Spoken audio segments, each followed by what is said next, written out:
সুপ্রিয় শিক্ষার্থীবৃন্দ, আশা করি তোমরা ভালো আছো। ঠিকমতো পড়াশোনা, বাড়ির কাজ, পরিবারে আব্বু আম্মুকে সহযোগিতার মধ্য দিয়েই আশা করি তোমরা ব্যস্ত আছো। তো তোমরা জানো যে আমাদের দেশে একটা বড় ধরনের মহামারী চলছে, যেটাকে কোভিড-19 বলা হয়। এই কোভিড-19-এ তোমরা খুব সাবধানে চলাচল করবা, শারীরিক দূরত্ব বজায় রাখবা। কোনো কারণে যদি বাইরে যাওয়া লাগে তাহলে তোমরা অবশ্যই মাস্ক ব্যবহার করবা। তোমরা সকলেই ভালো থাকবা, সুস্থ থাকবা, সেই কামনা করি। তো গতদিন যে বিষয়টা তোমাদের সকলকে নিয়ে আলোচনা করেছিলাম, আশা করি তোমরা মোটামুটি বুঝতে পারছো এবং সেটা পড়াশোনাও করছো। তো আজকে আমরা একটা বিষয় নিয়ে আলোচনা করব। আজকের বিষয় হচ্ছে ভালো বীজ উৎপাদনের ধাপসমূহ। তো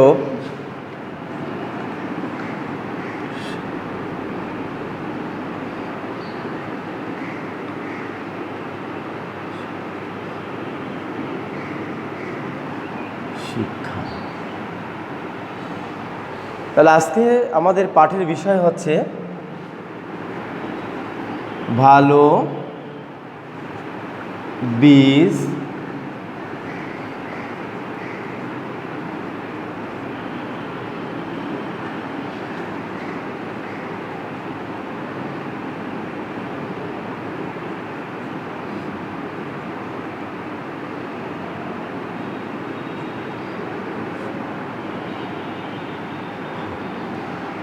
আজকে আমরা যে বিষয়টা আলোচনা করব সে বিষয়টার হচ্ছে ভালো বীজ উৎপাদনের ধাপসমূহ। তোমরা অবশ্যই সকলেই জানো যে ভালো কিছু যদি আমরা ব্যবহার করি তাহলে সেখান থেকে ভালো কিছু আশা করা যায়। তোমরা যদি ভালোভাবে লেখাপড়া করো তাহলে সেখান থেকে আমরা কি করতে পারবো? সেখান থেকে তোমরা ভালো লেখাপড়া করলে ভালো ফল আশা করতে পারবো, তাই না? তাহলে তোমরা যত ভালো লেখাপড়া করবা তত ভালো ফল পাবা, ভালো রেজাল্ট করতে পারবা। এই জন্য এখানে আজকে যে বিষয়টা হয়েছে ভালো বীজ উৎপাদনের ধাপসমূহ। আমি যে বীজ, ভালো যে বীজ, এই বীজ যদি আমি রোপণ করি তাহলে কি হবে? ভালো বীজ, ভালো ফসল আমরা পাবো। আর যদি আমরা খারাপ বীজ, পোকাযুক্ত বীজ বা আগাছাযুক্ত বীজ যদি আমরা রোপণ করি তাহলে সেখান থেকে কি পাবো? আগাছা, আমরা ভালো ফসল পাবো না। এটাই তো বাস্তবতা, তাই না? তাহলে ভালো কিছু পেতে হলে আমাদেরকে অবশ্যই ভালো কিছু করতে হবে। তো এখানে আমরা প্রথম ধাপ বীজ যদি উৎপাদন করতে যাই তাহলে কি করতে হবে? প্রথমের যে ধাপ আছে, বীজ আমরা কি করতে পারি? কলমে দাগ পড়ছে না।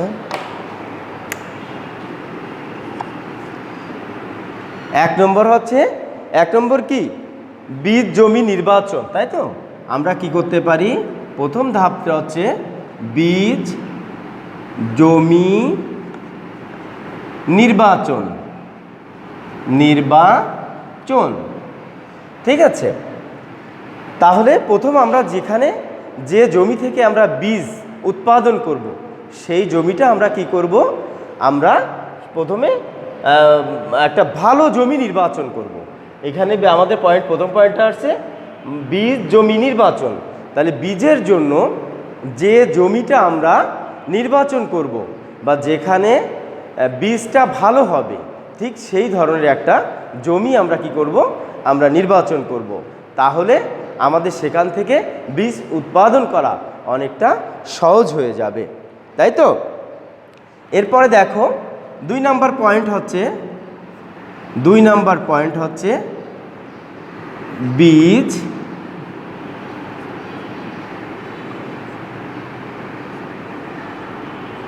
জমি পৃথকী, বানানগুলো দেখে নিও, পৃথকীকরণ এই যে। তাহলে এখানে দেখছো, এখানে হচ্ছে ভালো বীজ উৎপাদনের দ্বিতীয় ধাপ লিখেছি বীজ জমি পৃথকীকরণ। আমরা যে জমিতে বীজ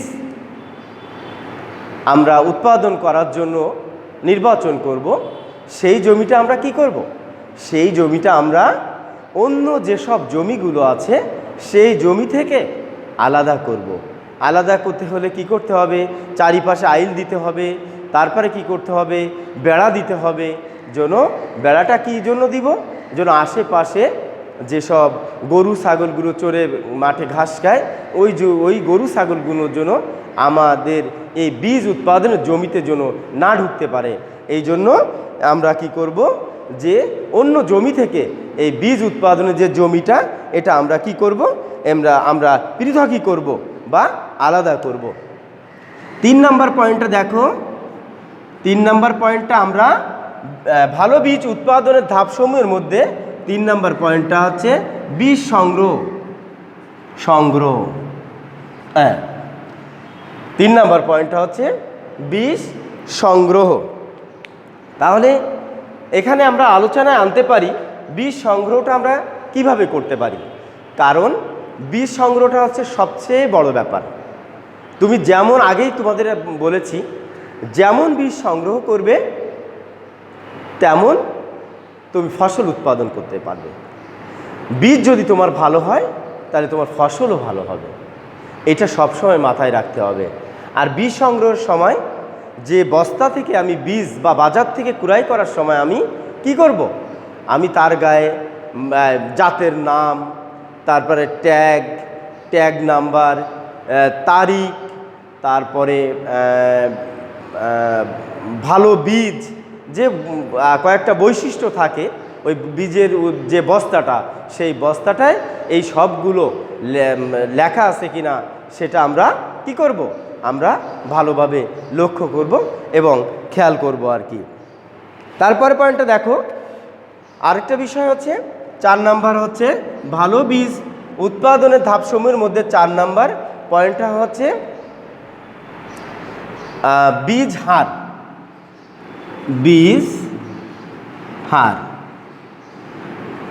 নির্ধারণ।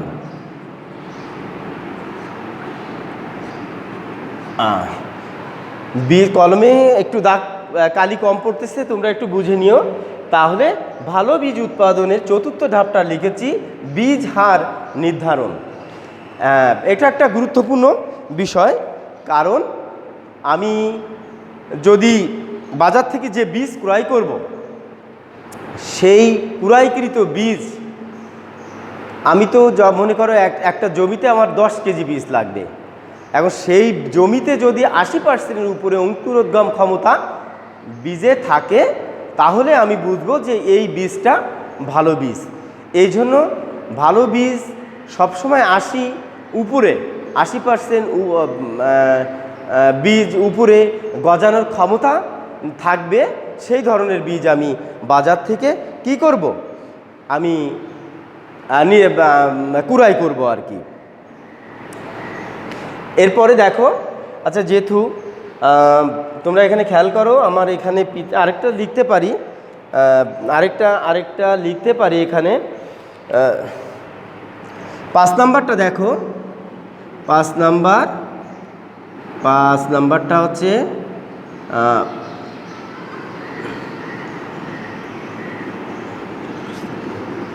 জমি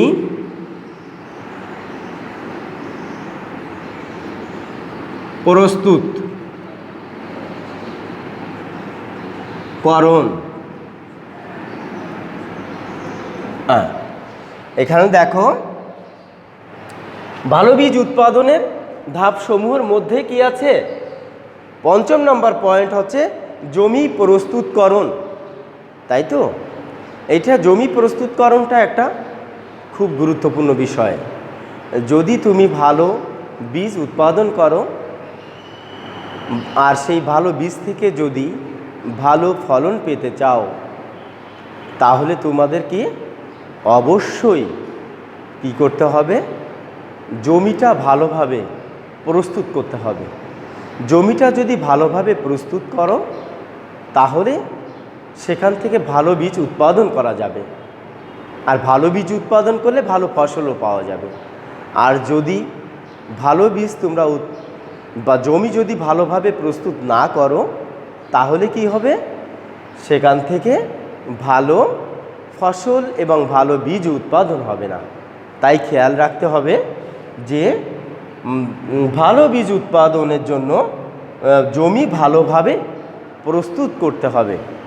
প্রস্তুত করার মধ্যে অনেক বিষয়গুলো আসে, যেমন জমিতে, এটা পরেও আসবে, তার পরেও আলোচনা করব।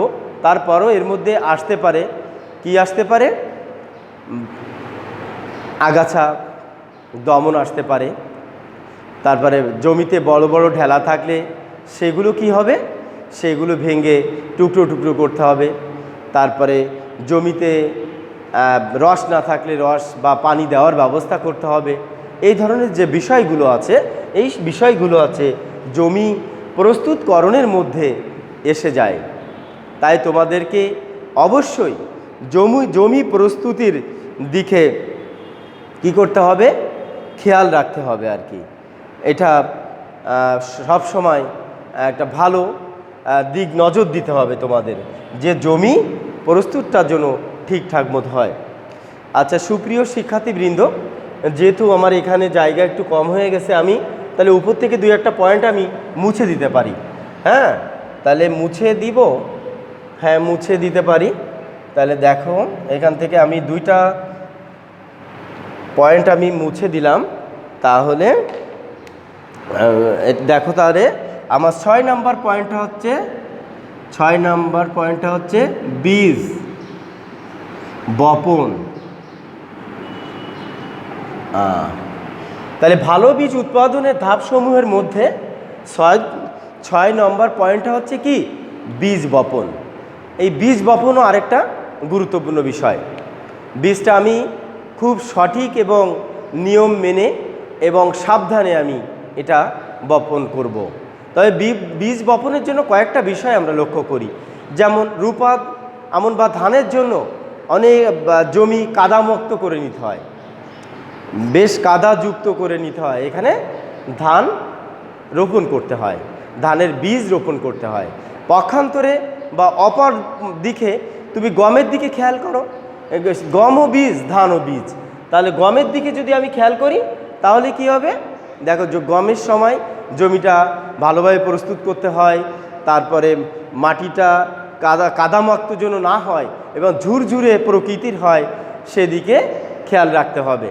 এবং মাটিতে যেন পর্যাপ্ত পরিমাণে রস থাকে। এবং এরকম চাপ দিলে, হাত দিয়ে যদি আমি চাপ দিই, তার জন্য মাটিটা গুঁড়ো গুঁড়ো হয়ে যায়, এদিকে খেয়াল রাখতে হবে।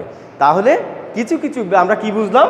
বীজ বপনে কিছু কিছু বীজ আছে যে কাদাতে রোপণ করতে হয়, আর কিছু কিছু বীজ আছে কি করতে হয়? শুকনা জায়গায় এগুলো রোপণ করতে হয়। ঠিক আছে, খেয়াল থাকবে তোমাদের।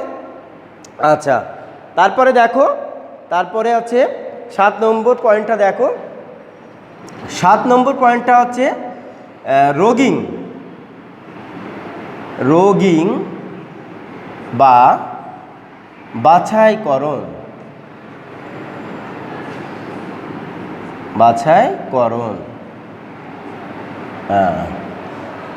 ভালো বীজ উৎপাদনের ধাপসমূহের মধ্যে 7ম যে বিষয়টা আসছে, রোগিং বা বাছাইকরণ। এই রোগিং বা বাছাইকরণটাও বীজ উৎপাদনের জন্য একটা গুরুত্বপূর্ণ পয়েন্ট। আশা করি তোমরা প্রতিটা পয়েন্ট খাতায় লিপিবদ্ধ করছো। তো রোগিং বা বাছাইকরণটা হচ্ছে বীজ উৎপাদনের একটা অন্যতম বিষয়। এখানে যখন তুমি জমিতে বীজ উৎপাদনের জন্য বীজ রোপণ করবা, তখন ওই জমিতে বিভিন্ন ধরনের রোগ জীবাণু বা অন্য বিভিন্ন কিছু, যেটা মূল জিনিস বীজ বাদে আর যা কিছু থাকে এইগুলোই হচ্ছে তোমার রোগিং বা বাছাই করতে হয়। এই বাছাই করলে মনে করো যে তুমি ধান রোপণ করছো, ধানের বীজ উৎপাদন করার জন্য ধানের বীজ রোপণ করছো, এর মধ্যে তোমার সরিষা বা গম এসে পড়লো, তাহলে কি করতে হবে? ওইগুলো কি করতে হবে? বাছাই করে ফেলতে হবে।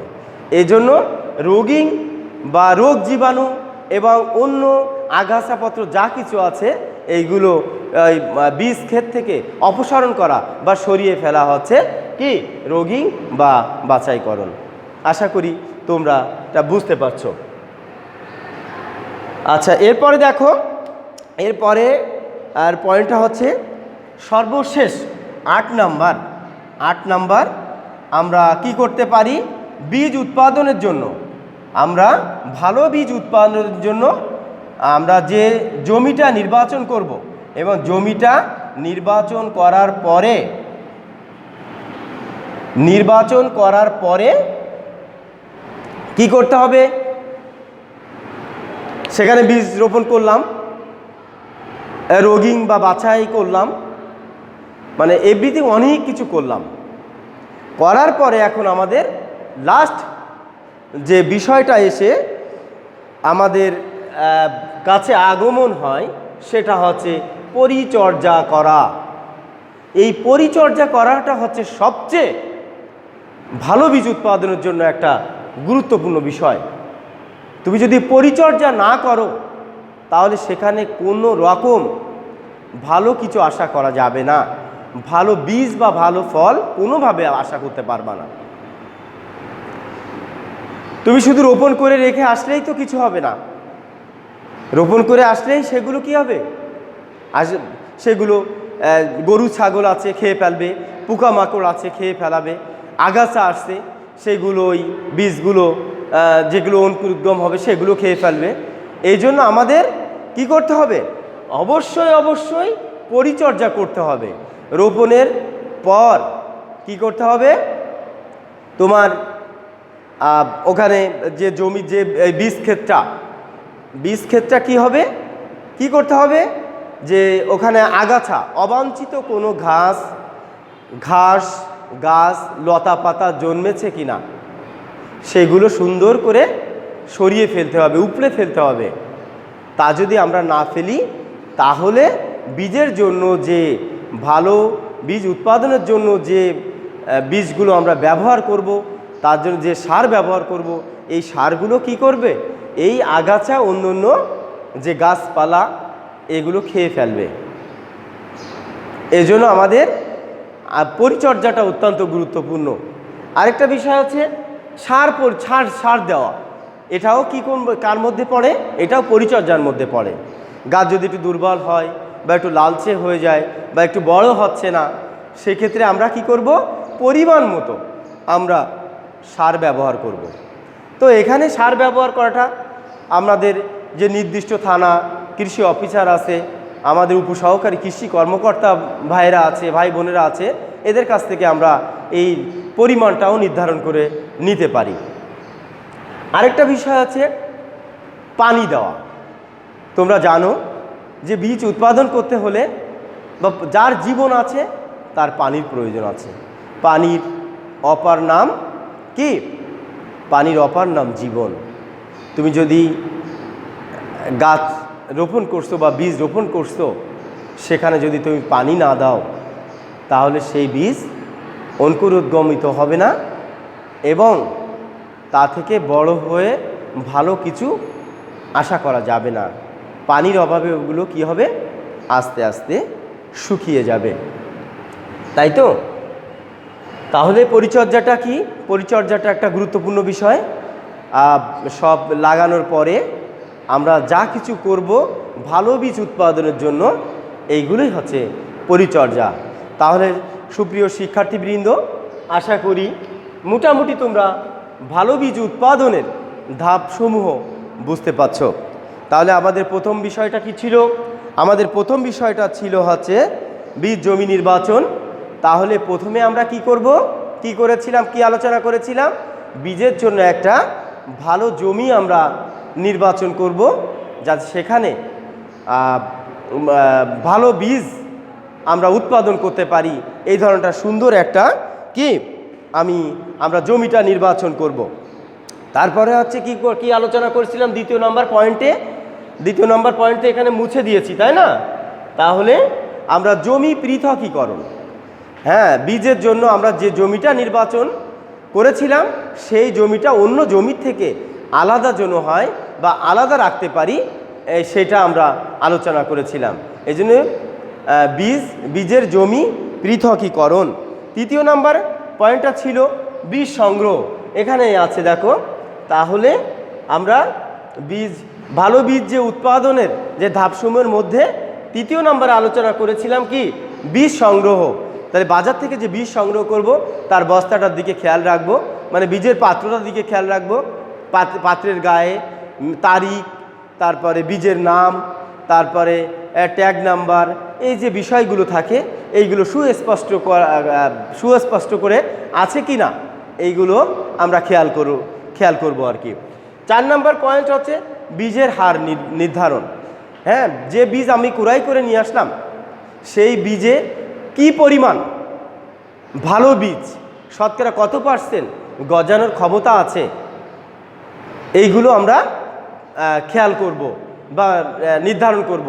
এটা হচ্ছে বীজ হার নির্ধারণ। 5ম পয়েন্টটা হচ্ছে কি জমি প্রস্তুতকরণ। ভালো বীজ উৎপাদনের জন্য আমাদের 5ম নম্বর পয়েন্টটা আলোচনা করেছিলাম জমি প্রস্তুতকরণ। যে জমিটা আমি বীজ উৎপাদনের জন্য ব্যবহার করব সেই জমিটা যেন ভালোভাবে প্রস্তুত করা হয়, যেন এখানে আগাছা না থাকে, বড় বড় ঢেলা না থাকে, জমির উপরে যেন বড় বড় গাছ না থাকে, ছায়াযুক্ত না হয়, আলো বাতাস যেন ঢুকতে পারে, এই বিষয়গুলো যেন আমরা খেয়াল রেখে জমিটা প্রস্তুত করি। বা এটা অনেকটা নির্বাচনের মধ্যে এসে যায়, নির্বাচনের মধ্যেও এই বিষয়গুলো, জমি নির্বাচনের মধ্যে এই বিষয়গুলো এসে যায় আর কি। তারপরে দেখো 6 নম্বর বীজ বপন করতে হবে। কোনো বীজ আছে কি আলোচনা করেছি, কোনো বীজ আছে কাদামুক্ত জমিতে, যেমন ধান, আবার গম বা সরিষা, এটা শুকনা জমিতে আমরা ব্যবহার করতে পারি। আচ্ছা, 7 নম্বর পয়েন্ট হচ্ছে রোগিং বা বাছাইকরণ। বীজের জমিতে কোনো ধরনের রোগ জীবাণু যেন প্রবেশ না করতে পারে এবং আগাছা বা এই ধরনের অবাঞ্ছিত যে গাছগুলো, এইগুলো মানে নির্দিষ্ট যে বীজ আমরা রোপণ করব এই বাদে অন্য যে বিষয়গুলো, অন্য যে অবাঞ্ছিত যে জিনিসগুলো থাকে সেগুলো আমরা বাছাই করব বা উপড়ে ফেলব। লাস্টে 8 নম্বর বিষয়টা আলোচনা করেছিলাম পরিচর্যা। তাহলে পরিচর্যাটা তো একটু আগেই বললাম, পরিচর্যা একটি গুরুত্বপূর্ণ বিষয়, কারণ শুধুমাত্র রোপণ করে চলে আসলে সেখান থেকে ভালো ফল বা ভালো বীজ পাওয়া যাবে না। সেখানে পানি দিতে হবে, আগাছা পরিষ্কার করতে হবে, সার দিতে হবে, চারিপাশে বেড়া দিতে হবে, ঠিকমতো জমিতে আলো বাতাস ঢুকছে কিনা সেগুলো খেয়াল করতে হবে। তারপরে বীজের জমিটার উপরে বড় বড় গাছ আছে কিনা, যদি থাকে সেগুলো কেটে ফেলতে হবে, ছায়া পড়তেছে কিনা সেইগুলো খেয়াল রাখতে হবে। এই বিষয়গুলো হচ্ছে পরিচর্যার মধ্যে আসে। তো সুপ্রিয় শিক্ষার্থীবৃন্দ, আশা করি ভালো বীজ উৎপাদনের ধাপসমূহ তোমরা বুঝতে পারছো। আর এই যে বিষয়গুলো তোমাদের আলোচনা করলাম, বিষয়গুলো বইতেও আছে, তোমরা এই বইতেও ভালো করে পড়ে নিবা। আর সবাই ভালো থাকবা, সুস্থ থাকবা। এই করোনা পরিস্থিতিতে সবাই সবসময় ঘরে থাকার জন্য চেষ্টা করবা। বিশেষ কারণে বাইরে গেলে অবশ্যই মাস্ক ব্যবহার করবা। ভালো থাকো, সুস্থ থাকো। আল্লাহ হাফেজ।